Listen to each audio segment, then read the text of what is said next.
सर्वप्रथम मैं आपको हृदय से धन्यवाद। छत्तीसगढ़ के रायगढ़ के सांसद गोमती साय ने आज लोकसभा में कई ऐसे जनजातियों का मुद्दा उठाया जिनका मात्रात्मक त्रुटियों के कारण अनुसूचित जाति में नाम शामिल नहीं हो पा रहा है। खास करके गोमती साय ने पहाड़ी कोरवा और दिहाड़ी कोरवा का भी मुद्दा लोकसभा में उठाया। सुनिए उन्होंने क्या कहा।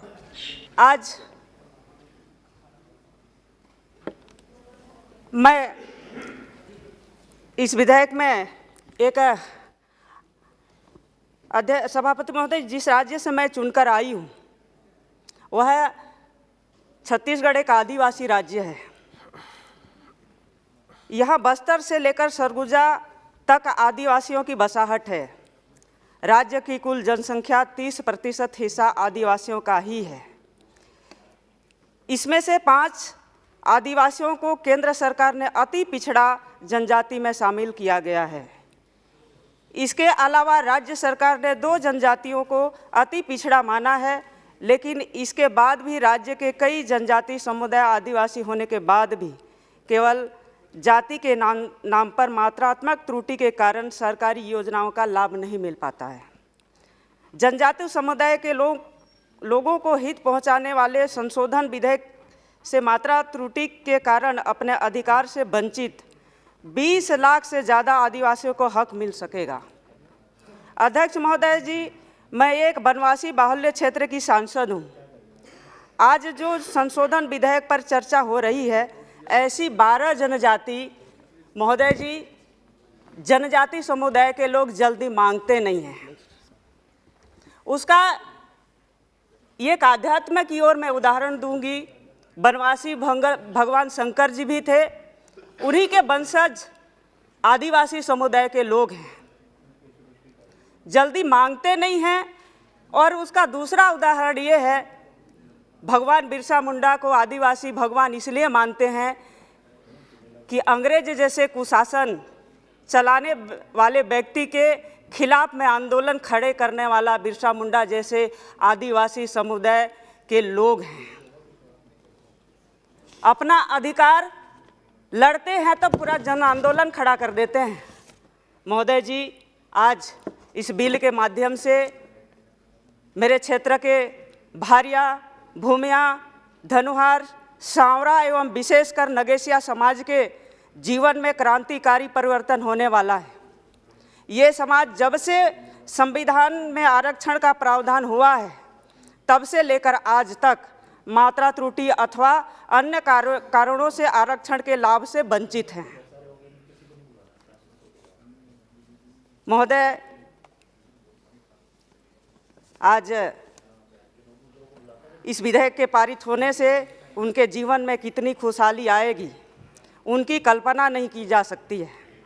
इस जाति समुदाय के अनुसूचित जनजाति की सूची में शामिल होने के बाद इन्हें सरकार की अनुसूचित जनजाति के लिए संचालित योजनाओं का लाभ मिलने लगेगा। छात्रवृत्ति, रियायती ऋण अनुदान, जनजातियों के बालक बालिकाओं के छात्रावास की सुविधा मिलेगी। वही सरकारी नौकरी और आरक्षण संस्थानों, शैक्षणिक संस्थानों में आरक्षण का भी लाभ मिल सकेगा। सभापति महोदय, संस्थानों में प्रश्न केवल शिक्षा, रोजगार, सक्षमीकरण तक ही सीमित नहीं है, बल्कि आज यह विषय अपने अस्तित्व के साथ जुड़ा हुआ है।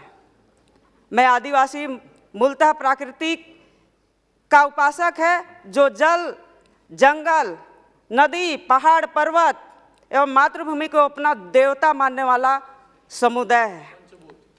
हमारे संविधान निर्माताओं ने दूरस्थ वनों में रहने वाले सुविधाओं से वंचित लोगों के लिए संविधान में आरक्षण प्रावधान किया गया है। अतः अंत में भारत सरकार के जनजाति मंत्री जी को हृदय से मैं धन्यवाद देती हूँ कि उन्होंने भारिया, भूमिया, धनुहार, नगेशिया एवं अन्य समाज के लोगों के लिए संशोधन विधेयक लाया है। महोदय जी, इन सभी समाज की ओर से उनके प्रति आभार प्रकट करते हुए प्रस्तावित संशोधन विधेयक का मैं समर्थन भी करती हूँ। और वर्तमान में कुछ और जनजाति हैं जो मात्रा त्रुटि के कारण उनको लाभ नहीं मिल पा रही है। आपके माध्यम से उन जनजाति के लिए कार्य जाना चाहती हूँ। सभापति ने प्रस्ताव समर्थन करते हुए मैं इस तथ्य की ओर ध्यान आकर्षित कराना चाहती हूँ कि हमारे क्षेत्र में अत्यंत पिछड़ा कोरवा जनजाति निवास करते हैं, जिससे महामहिम राष्ट्रपति जी के दत्तक पुत्र की मान्यता प्राप्त है। अध्यक्ष महोदय, यह कोरवा जनजाति दो भागों में बटी हुई है। एक पहाड़ी कोरवा है और दूसरी डिहारी कोरवा है। महोदय जी, बहुत गंभीर मामला है। पहाड़ी कोरवा है, नाम से जानी जाती है। अध्यक्ष सभापति महोदय जी, पहाड़ी कोरवा तो हैं, आरक्षण के सभी सुविधाएं प्राप्त है, किंतु डिहारी कोरवाओं को इस लाभ से वंचित हैं, उन्हें भी आरक्षण लाभ दिया जाए। सभापति महोदय जी, मैं और भी विषय में एक कहना चाहती हूँ। रहने के लिए तो पहाड़ी कोरवा लोग ही हैं, लेकिन कुछ कारणवश जाति में बघेल छत्री लिखने के कारण उनको पहाड़ी कोरवा का दर्जा नहीं मिला है। सभापति महोदय जी, आपके माध्यम से मंत्री जी से निवेदन करती हूं कि उनको भी आरक्षण का लाभ मिले, उनको भी आदिवासी में शामिल किया जाए। महोदय जी, मैं एक और कुछ रखना चाहती हूं। आज हमारे साथी छत्तीसगढ़ के हमारे सांसद साथी ने जो बोला है, एक आदिवासी बेटी ने संवैधानिक पद में छत्तीसगढ़ में बैठी है और आदिवासी बेटियों का मान और सम्मान गौरव बढ़ाया है। आज अपना राजनीतिक रोटी सेकने के लिए उन्होंने उनके ऊपर एक लांछन, गंभीर लांछन लगाए हैं। आप लोग उसका मतलब आप लोग क्यों उसको नहीं कर रहे हैं कि उसको जो है 50% का केस अदालत में लगा हुआ है, उसका सही ढंग से अदालत में दलील नहीं देने के कारण आज